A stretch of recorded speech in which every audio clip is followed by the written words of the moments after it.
Bom, mais um vídeo aqui pro canal. Esse vídeo é um pouco diferente do que normalmente eu faço, dos que eu já fiz e trouxe aqui como conteúdo.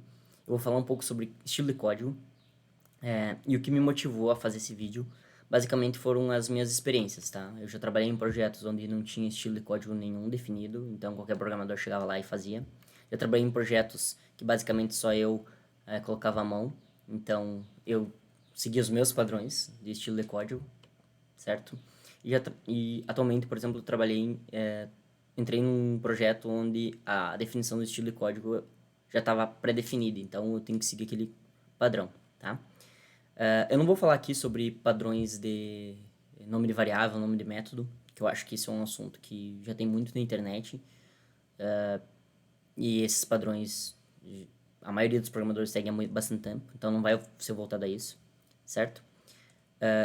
Outra questão é que eu achei interessante compartilhar, porque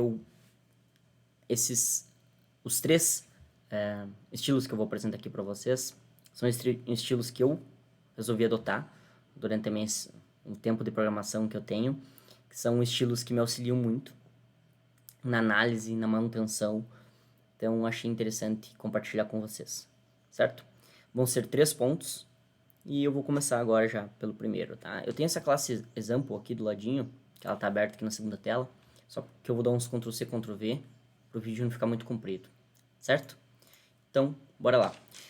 A primeira dica minha aí, de estilo de código, tá? É a seguinte, digamos aí que vocês têm um estudante na mão, tá? Então, vou iniciar uma variável de estudante aqui e passar uma pessoa, tá? Bem simples, tá? Meu estudante tem uma pessoa, certo? E a pessoa tem 5 atributos. E por algum motivo aí no código eu só recebi estudante. E eu tenho que passar por todos os atributos, todos os estados ali que possam a ter pessoa, tá?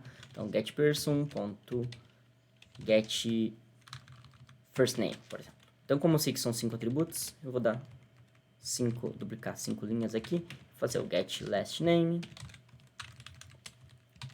get age, outro ponto de vírgula aqui no final, o get father name e o get mother name.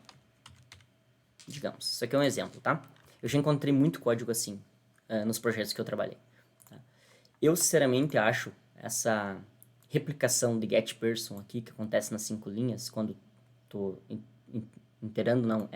interagindo com os outros estados que a pessoa tem, muito feio, tá? Porque imagina aí, aqui eu estou dando um exemplo com 5 atributos, mas imagina que a pessoa tivesse 20, 30, ou a classe que vocês têm aí tem 30 e vocês precisam repassar por todos eles, tá? Eu aconselho vocês a adotar um padrão aqui e associar a uma variável de pessoa o getPerson, tá? E nos lugares que vocês estiverem utilizando, usar essa instância, certo? O código fica muito mais limpo, tá? Sem falar que para dar manutenção é mais fácil. Tem outra questão que é também que às vezes a ideia, apesar dela ela pintar assim, colocar uns coloridinhos, às vezes ela até atrapalha, de tanto que ela indica algumas coisas, tá? Aqui eu estou utilizando uma IDE, né? Mas dependendo da IDE que vocês vão utilizar aí também, às vezes nem tem essa indicação aqui, por exemplo, ó, pintou. Daí o person pintou onde ela está sendo utilizada. Cliquei no student, onde ela está sendo utilizada. Aqui o IntelliJ faz isso para mim, tá? Mas talvez a ideia de vocês não façam. Então, é uma forma boa de manter, até para fazer a análise, por exemplo, num um review de code, no GitLab, por exemplo, ou o repositório que vocês estiverem utilizando aí de Git, tá? Também auxilia, essa forma de codificar aqui também auxilia para fazer essas análises, certo?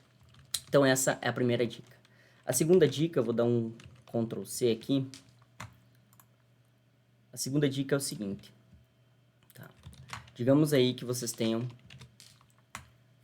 aqui no meu caso, eu defini 3 variáveis com um nome grande, tá? E no caso de vocês aí, vocês têm 3 objetos, 3 variáveis com um nome bem declarativo, certo? Quando eu utilizo ela num método, ó, ela expande muito a minha linha, tá? E às vezes no projeto tem até o limite de quanto vai expandir para o lado para não ficar um código feio, né? E ainda o meu método, aqui eu criei um método com nome pequeno. Olha como a linha fica bem expandida, bem grande, tá? Eu, sinceramente, acho isso um padrão bem feio, tá? Aqui ainda eu estou usando só 3 argumentos para passar no meu método. Apesar de ser 3 argumentos com o nome dos argumentos bem grande, tá? Isso que aqui ainda estou usando também os tipos do Java, né? Que são classes com nome muito grande. Então fica muito expandida essa linha aqui. E fica ruim de ver.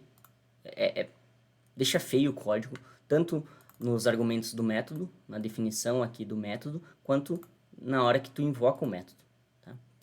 O primeiro conselho que eu dou desse segundo tipo aqui, sem querer eu dupliquei aqui, é o seguinte, aqui na evocação do método é vocês quebrarem a linha e deixar os parênteses assim, nesse padrão, tá? Por quê? Se vocês verem aqui, ó, por exemplo, o public static void main, abre as chaves aqui e fecha ela aqui. Na mesma linha do main, fecha lá embaixo. Então vocês mantêm esse padrão e fica bonito no código, tá? Então a evocação do método, tem o parênteses aqui, expandiu demais, quebra a linha e bota o parêntese também quebrado a linha aqui, na mesma indentação, alinhado ou com a variável que está recebendo, se caso o método tiver retorno, ou sem, beleza? Outra dica aqui ainda que dá para melhorar é se vocês tiverem aqui, eu tô dando um exemplo com 3 argumentos passando. É quebrar assim, tá? Aí vai depender do tamanho do nome das variáveis de vocês e tal, vai depender de alguns contextos. Mas essa é uma dica que eu dou, tá? Na evocação. E ainda aqui, nesse segundo exemplo, nos argumentos do método, ter essa quebra de linha aqui também, tá? Que daí tu consegue ainda deixar indentado aqui os tipos dos argumentos, né? Que fica fácil de ler. E os nomes das variáveis completos e fica bonito o código. Eu já falei sobre essa questão de quantidade de argumentos a se passar no método, tá? Nos vídeos de Design Pattern. Aqui eu tô dando um exemplo com 3. Mas caso os métodos vocês tenham 4, 5, que não é uma boa prática, acima de 5, né? Acima de 4 também eu já não considero uma boa prática, é bom capsular numa classe de vocês, para passar um argumento só. Mas beleza, digamos que vocês tenham assim é um bom padrão, tá? Então esse é o a segunda dica que eu dou. A quebra na invocação e a quebra de linha aqui. E aqui daí ainda vocês podem variar conforme necessário, tá? Tendo aqui dentro desse contexto, fica bonito o código. Eu acho, pelo menos. Certo? E o a terceira dica, mas não menos importante, é quando vocês estiverem trabalhando com string, tá? Aqui, no caso, eu criei uma lista de números, tá? E comecei a fazer o string dela e fazer o map, né? Se o número for par, eu retorno uma string que o número tal é par ou o número tal é ímpar, certo? Esse aqui é o terceiro e último conselho meu, que é o último, no caso, desse vídeo, certo? Não mantenham as expressões lambdas de vocês assim no meio da pipeline da string, tá? Eu não aconselho, pelo menos. Eu acho muito feio, tá? Encapsulem esse comportamento aqui em um método ou uma função. Fica muito mais fácil de ler, certo? Também fica, dependendo do código, tem que reaproveitado.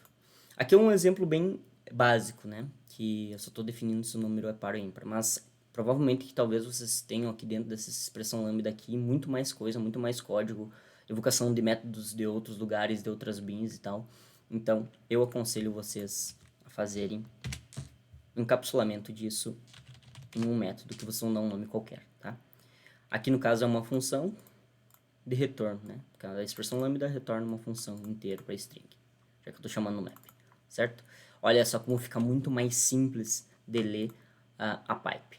Claro, aqui o bom é botar um nome do método bem descritivo para te saber o que está acontecendo. E o código ficou muito mais simples, certo? Até porque se o nome for bem descritivo aqui, tu não precisa ir no código aqui para ver o que ele realmente faz, certo? Então, essa é a terceira e última dica desse vídeo. Eu acho que eu espero ajudar vocês aí, tá? Com essas 3 dicas aqui de organização, de estilo de código. São dicas que eu tento seguir no meu dia a dia frequentemente, tá? Me auxilia muito, então por isso que eu resolvi compartilhar com vocês. Eu acho um estilo de código que fica bem feito, bem bonito e bem fácil de ler depois, certo? Eu espero que vocês tenham curtido. deixa um like no vídeo, se inscreva no canal que me ajuda muito. Não prometo muitos vídeos até o final do ano, mas eu resolvi fazer esse por hoje. Certo? Até o próximo vídeo.